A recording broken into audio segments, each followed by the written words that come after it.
जब पृथ्वी सबसे दूरी पर होती है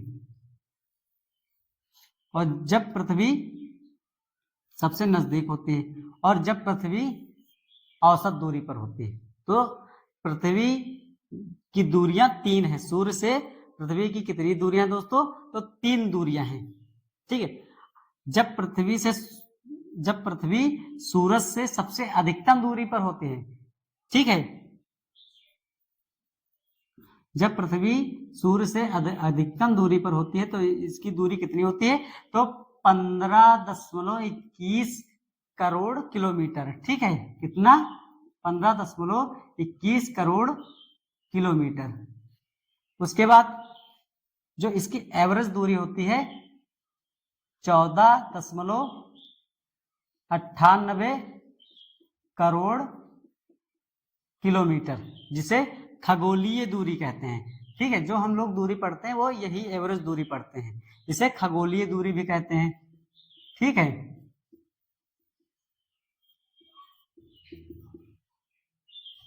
उसके बाद जब सूर्य सबसे नजदीक होता है तब इसकी दूरी कितनी होती है? तो 14.70 करोड़ किलोमीटर। ठीक है, ये हमें याद रखना है। अब सूरज से पृथ्वी की दूरी दोस्तों तो पता हो गई हमें। ठीक है, अधिकतम दूरी, एवरेज दूरी और न्यूनतम दूरी।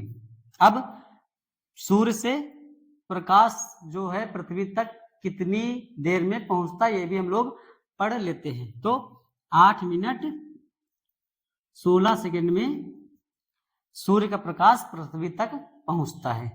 ठीक दोस्तों, अब हम लोग इसके आगे पढ़ते हैं उपसौर और अपसौर की घटना को। क्या पढ़ेंगे? उपसौर और अपसौर की घटना। ठीक दोस्तों, पृथ्वी अपने अक्ष पर कितनी झुकी है? 23.5 डिग्री पर। कितनी? 23.5 डिग्री पर झुकी है। ठीक है, अब याद रखना दोस्तों, सही ध्यान से देखना, हमारा देश कहाँ है? उत्तर पे। कहाँ? उत्तर पूर्व में, यहां पर है। और जब पृथ्वी इधर आ जाएगी तो यहां पर हमारा देश हो जाएगा। याद रखना दोस्तों। ठीक है, जब पृथ्वी सबसे अधिकतम दूरी पर होगी सूर्य से तब क्या होगा, और जब पृथ्वी सूर्य से न्यूनतम दूरी पर होगी तब क्या होगा। ठीक है, ये हमें याद रखना है।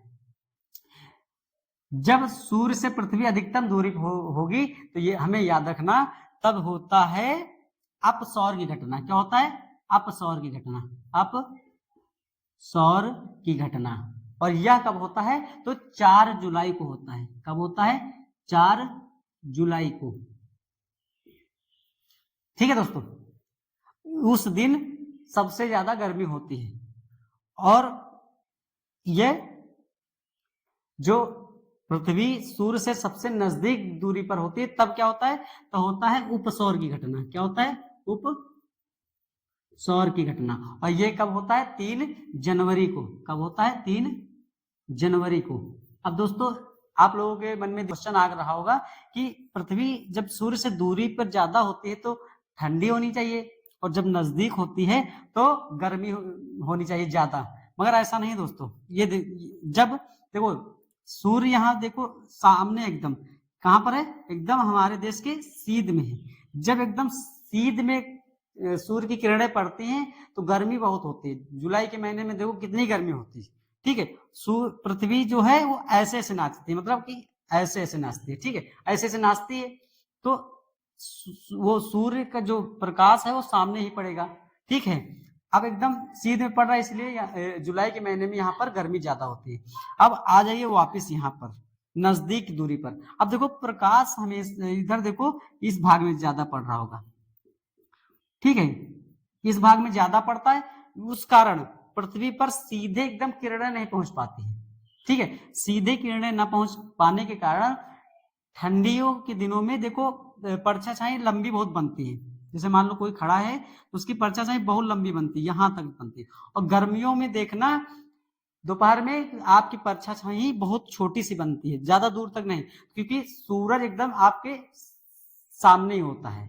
और ठंडियों में परछाई लंबी बनती है क्योंकि वो प्रकाश थोड़ा लंबवत आता है, जिस कारण पृथ्वी पर एक तरफ ठंडी का मौसम रहता है, दूसरी तरफ जाड़े का मौसम रहता है। वो ऐसे इधर भी जितने देश इधर के होंगे उधर गर्मी का मौसम होगा, और जितने देश पीछे साइड होंगे वहां ठंडी का मौसम होगा। तो दोस्तों हमें ये अच्छे से समझ में आ गया है कि उपसौर की घटना कब होती है और अपसौर की घटना कब होती है। ये याद रखना है, ये अब याद हमेशा रहेगा आप लोगों को कि नजदीकी दूरी जो होती है तब ठंडी क्यों होती है और अधिकतम दूरी पर गर्मी क्यों होती है, इतना हमें याद रखना है। ठीक है दोस्तों, अब इसकी तीनों दूरियां हमें याद रखना है।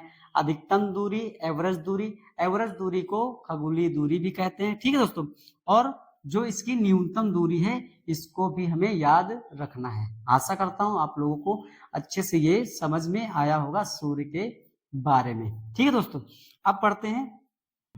उसके बाद दोस्तों जो उपसौर की घटना होती है उसको क्या बोलते हैं? पेरिहीलियम।